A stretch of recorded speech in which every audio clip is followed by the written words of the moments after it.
right, hello everybody. Welcome to our first episode of Frame of Mind, where we're diving deep into the minds behind the people behind the Greenville Museum of Art.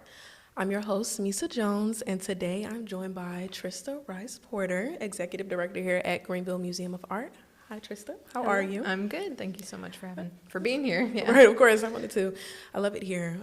So with so much history in this house, I felt like it was perfect to start with just the history of the house and just getting into what led it to being a museum. So just talk about who originally lived here and like what it was in the beginning. Yeah, absolutely. So the original house was built between 1900 and 1901. A lot of the interior actually burned down in the 30s and was rebuilt. So the exterior is more or less what it was like dating back to 1900. But the interior looks a little bit different. It was built by Rosa and Edward Flanagan. So Rosa actually inherited the land from her parents, and they built the house for their family to live in. They had 4 children that they lived here with. So it was a home for at least a few decades. Whenever Edward passed away in 1942, they passed it on to their eldest daughter, also named Rosamond. So she was the one who eventually sort of passed on to become the eventual Greenville Museum of Art. But they were a really cool couple. We don't know as much about Rosa aside from that she loved oil painting, so she was a lover of the arts, which is obviously very fitting for this place. And Edward Flanagan, the Flanagan family has a long history in Greenville. His father was the owner of the local carriage and like boogie company, basically, back in the late 20th century, late 19th century. No, late 20th century, early 21st century. And so Edward worked for his father. They basically rented out horses and buggies for people to use, or carriages. They also sold coffins uniquely, which led Edward to actually take up kind of an interest in like embalming and funerary practices. Okay. So he eventually became he was the first one to take the like North Carolina like funerary or embalmer's test, was the first person to be a licensed embalmer undertaker in the state of North Carolina, which is really unique. So eventually the buggy company became the first automobile store in town. So kind of a cool history of transportation leading to that. Throw some coffins and funerary practices in, weirdly. But yeah, he was also very involved in banking and was involved in local politics as well. So he was important member of the community, very well established with lots of different connections to different industries. Okay, so I know you said that she was into oil painting. Are any of those on display here at all? Or no, we don't have any pieces of hers in the collection. We do have a painting of each of them that's in the collection. They're not currently on display, but we have a couple of paintings that probably came with the home, I would guess, of each of them kind of at an older age. But we don't have any pieces by Rosa. It was probably more of a hobby painting. Yeah. Okay. Yeah. So talk about what was going on in the community at the time and like what kind of inspired this. Yeah, that's a great question. So the lineage of the Greenville Museum of Art kind of traces back to the late 1930s, actually. So there was a Greenville Women's Club that was hosting these like local arts festivals and sidewalk sales, things like that. And so there was this kind of like burgeoning interest in having a place for the arts in Greenville, in Pitt County. The efforts to kind of eventually have this space here were led by Rachel Maxwell Moore. So she was actually from Duplin County. She was a lover of the arts. She was really involved in the Greenville Women's Club. She was interested in all variety of arts, not just visual arts too, like literature and performing arts as well. And so she was kind of the sort of figurehead of a lot of what happened. So the first Greenville Women's Club Arts Festival Arts Fair was held in 1935. They had a couple more years of the fair after that, with it growing just significantly every year, with more pieces that they had on display or that were being sold, more artists participating, more people coming. And they started to get this kind of idea of like, we need a place that's more permanent. So this isn't just a festival that happens 1 week a year, something where people can come and see art and learn about art and take classes and see performances throughout the year. And so Rachel Maxwell Moore had these really cool connections with people in Raleigh. She was just a very well-connected person. So she met with a gentleman named Gene Irwin, who was the director of the Works Progress Administration or the Federal Art Project in Raleigh at the time. And a little bit of history about the Works Progress Administration Federal Art Project. This was a bunch of really cool initiatives that came out of the Great Depression. Obviously, people were struggling for work. Artists were among many of the people who were kind of struggling for work during the Great Depression because of the economic downturn. And so part of the New Deal was this Works Progress Administration, and the Federal Arts Project was kind of a branch under that, where they would host, they would hire artists to paint murals in public places like libraries or post offices, so you might still see some of those around. A lot of them date back to the 1930s. And one of the other things that they did were these Federal Art Project galleries, or Works Progress Administration galleries. And so there's already at least a few of them in Raleigh that Gene Irwin had helped head up. And Rachel Maxwell Moore sort of had this idea of like, can we open one of these in Greenville? And so it was like partially federally funded. They had to raise some funds. They created a partnership with the city of Greenville to sort of help fund keeping this gallery open, paying, a meager salary to at least one director to sort of run the place. But they would travel these federal exhibitions from state to state. There's, I think, maybe 7 total Federal Art Project galleries in North Carolina, including a few in Raleigh. But most states, I think at least 20 states had these like Federal Art Project programs, and most of them had like between 1 to 3 galleries. So North Carolina actually had a pretty high amount. And this is actually the same origin of the North Carolina Museum of Art. They also started out as a Federal Art Project gallery. So really, really interesting to see these kinds of parallels. And so they basically kind of gave permission to have this. They called it the Greenville Art Center, and it was initially located at the corner of 5th and Cotant Streets, where formerly King's Deli, there's a new restaurant going in there now. But it was there for a few years, basically, until the WPA ended in 1943 or 1944, around that.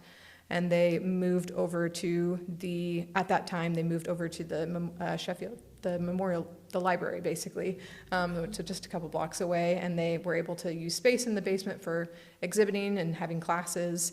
And eventually they needed to find another home. They wanted to find another home. So the East Carolina Art Society was created in 1955 with the purpose of like finding an actual home for the Greenville Art Center that could be permanent. So that led them to purchase this in 1959, December 30th, 1959, and the first exhibition opened in May of 1960 here. So it's kind of like a Christmas gift. Yeah, it really was. Basically. Yeah, they were like, we got to tie this up in 1950, before the 60s. Yeah. Before the year's over. Yeah, that's right. All right, well, we're going to take a quick break. We'll be right back with Frame of Mind.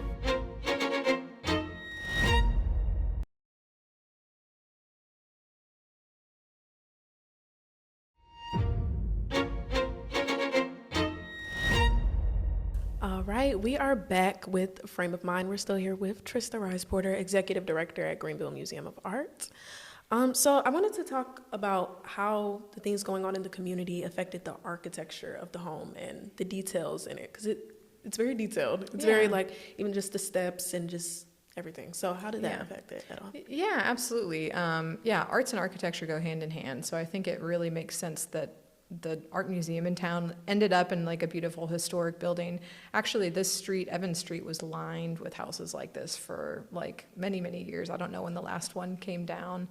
That was similar to the museum, but the museum is really the only one of this style that exists here today, which is sad, but there's also these, great businesses and things that have popped up. This has become more of a business kind of district, I think, in Greenville versus what was once more of a residential neighborhood. So really glad that we were able to preserve the home and use it as another place of culture and heritage and history, but just with a specific spin on the arts. So the style of the architecture, especially the outside, is a neoclassical style. Originally, I think it had more Victorian details, especially on the outside, but we have tried to preserve a lot of that kind of history. So some of the spaces, like the one that we're in here, you see a little bit of those details, but a lot of the walls and windows have been covered up with drywall just to make it more of a gallery space. Can't expose art to too much natural light. But some of our other spaces, like the parlor gallery, for example, we've tried to really keep the kind of architecture preserved in that space to really give homage to what the space used to be. It was a sitting room. We have beautiful windows and details on the trim, and we have the fireplace and all of the cool medallions in the ceilings and the hardwood floors, all these beautiful architectural details, including our nice spiral staircase, which is both beautiful and extremely functional. So it was designed, before we had HVAC, and so all of the heat just goes right up to the 3rd floor attic. So it actually keeps it really nice and cozy and cool when it needs to be and warm when it needs to be. All right, just keeps it how it needs to. Yeah. So how do you balance preserving the home's history while keeping things fresh and new and modern? Yeah, I love like combining that kind of old and new together. So I don't lean away from it at all. So some of the galleries down on this side where we have most of our permanent collections, we do have a gallery that's dedicated to modern abstract art, the Kenneth Nolan Gallery. So I think the juxtaposition is really interesting behind that kind of classical architecture and the style of the art that's on the walls. But other rooms like this, like these Spate and Blakesley's in this gallery, really feel appropriate to the home. I think a lot of them would have been made in the early 20th century, and so it feels like art that could have been on the walls of this home when it was still a home. Right, just a regular decoration. Exactly.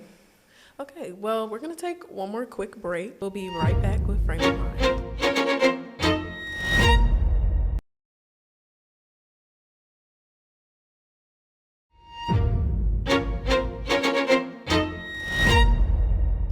We're back with Frame of Mind, still here with Trista. So talk about any recent exhibits or collaborations with local artists that really stood out to you here. Yeah, absolutely. We do a lot of really cool mixtures of working with local artists, but also bringing in talent from outside the region so that our community can enjoy something that they don't see quite as often.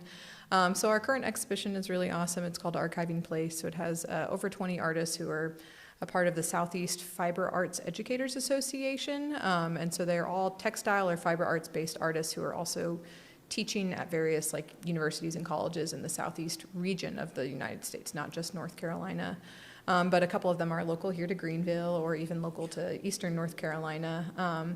So I love projects like this where we have like a large group exhibition around some kind of theme because you see such a diverse type of work, especially textiles. There's so many different types of things.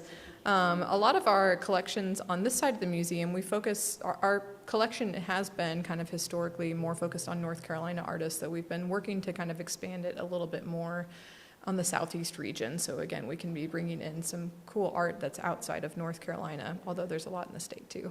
And so historically, I think we did a lot more North Carolina-based exhibitions. We do an annual exhibition every year with both Pitt Community College. It's a combination of their graphic design and fine art students, which is really cool. And then the East Carolina University Student Art Exhibition, which has in the past been either a mixture of the BFA students and the MFA students.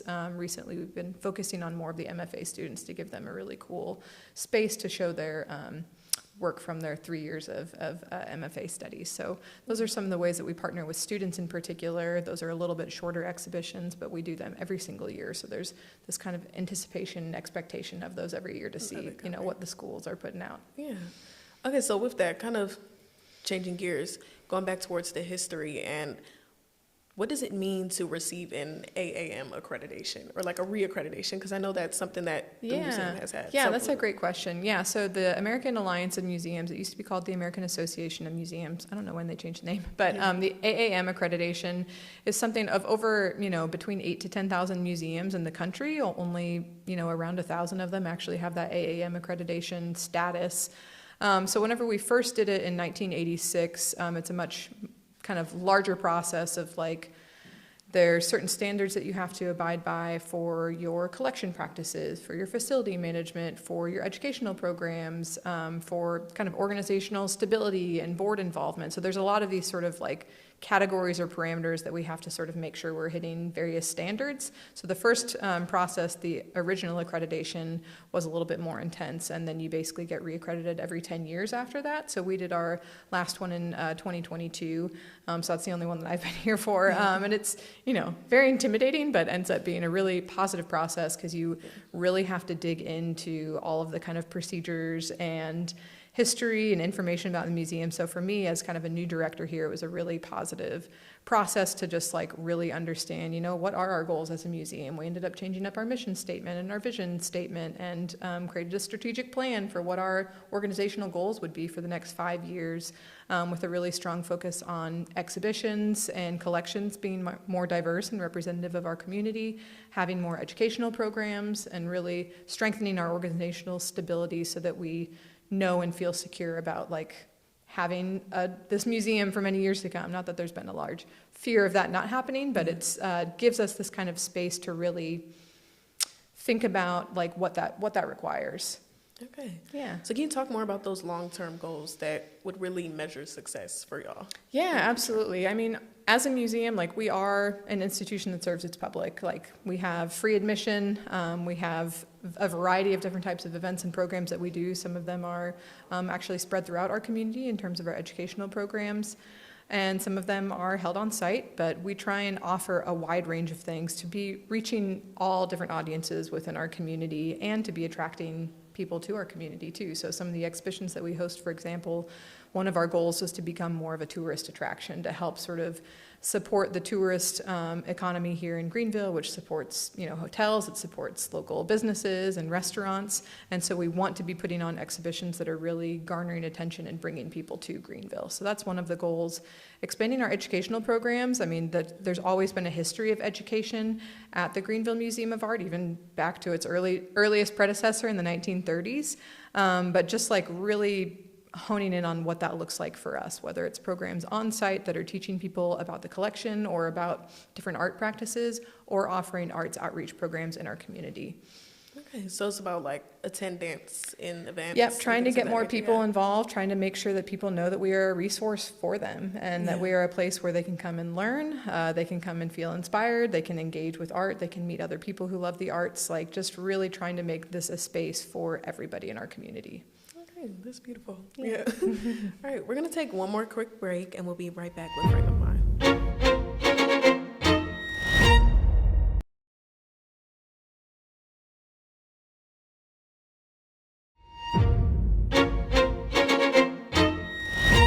All right, so we are back again with Frame of Mind. Trista, I want to talk more about you. So what brought you here to this museum? Like everything. Oh, yeah, cool, yeah. So I came to Greenville to work here at the Art Museum. I was originally hired as the assistant curator in April of 2018 when I was just finishing graduate school. So I actually secured my job before I even graduated from my doctoral program over at UNC Chapel Hill. So my background is in art history. My degree was in American Studies, but I did an art history, like material culture related project. And a couple of things that I really loved about this museum. Number one, the collection really resonated with my specific research interest. There's a strong collection of pottery here, of North Carolina pottery in particular, as well as this focus on self-taught folk artists, so artists that don't have a traditional academic training.